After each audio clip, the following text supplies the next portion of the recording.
جی تو اب آئیے دیکھتے ہیں کہ ہم اس سال کے بجٹ سے کیا امید رکھ سکتے ہیں اور کیا پچھلے سال کا بجٹ واقعی میں عوام دوست تھا یا نہیں۔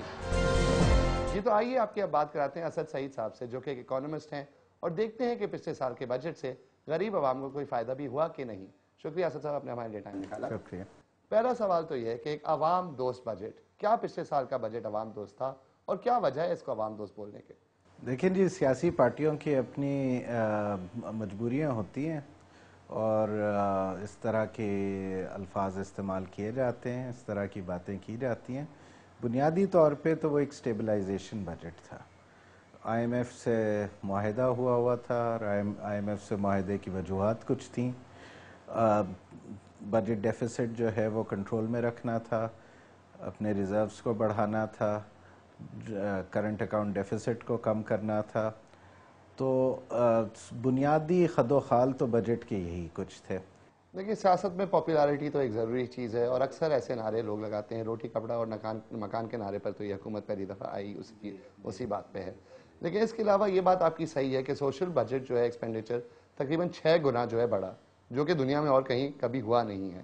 لیکن پچھلے ایک سال میں آپ کے خیال میں اس ملک میں غربت پہ کوئی تبدیلی آئی، کوئی اثر پڑا، کوئی کمی آئی؟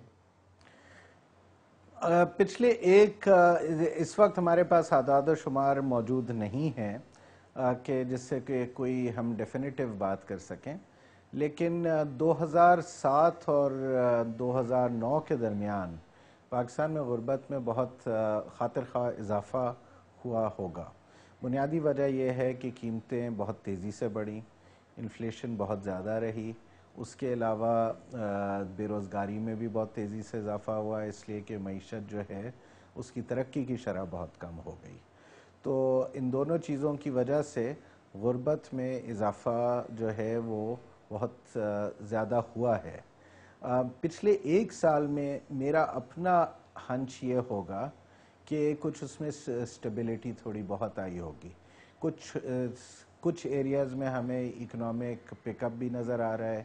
جو مینوفیکچرنگ کا شعبہ ہے اس میں جو ہے وہ تھوڑی بہت گروتھ بھی نظر آ رہی ہے۔ اس کے علاوہ ایگریکلچر میں کچھ سٹیبلٹی نظر آ رہی ہے۔ تو اربن پاورٹی میرے خیال میں اس میں اضافہ ہوا ہے۔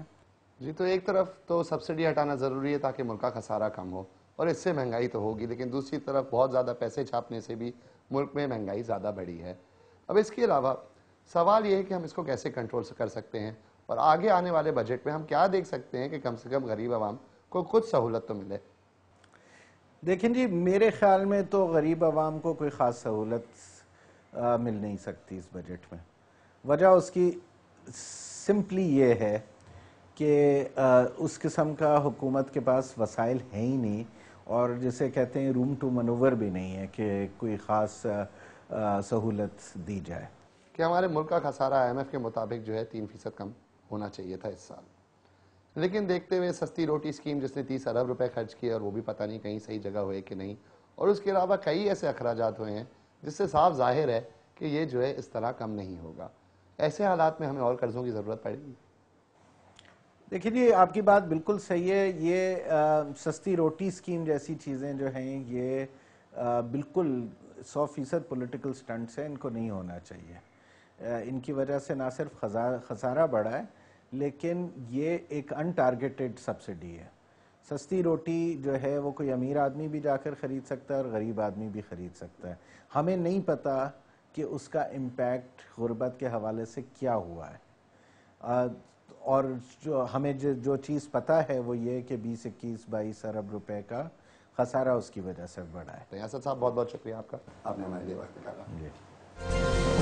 اس ہفتے کی دوسری کہانی نے پچھلے سال کے نام نہاد عوام دوست بجٹ پر روشنی ڈالی، اور اگر حکمرانوں کا دل صحیح جگہ تھا بھی تو بڑھتی قیمتوں نے غریب طبقے کی زندگی مزید مشکل بنائی اور ان کو کئی مشکلات کا سامنا کرنا پڑ رہا ہے۔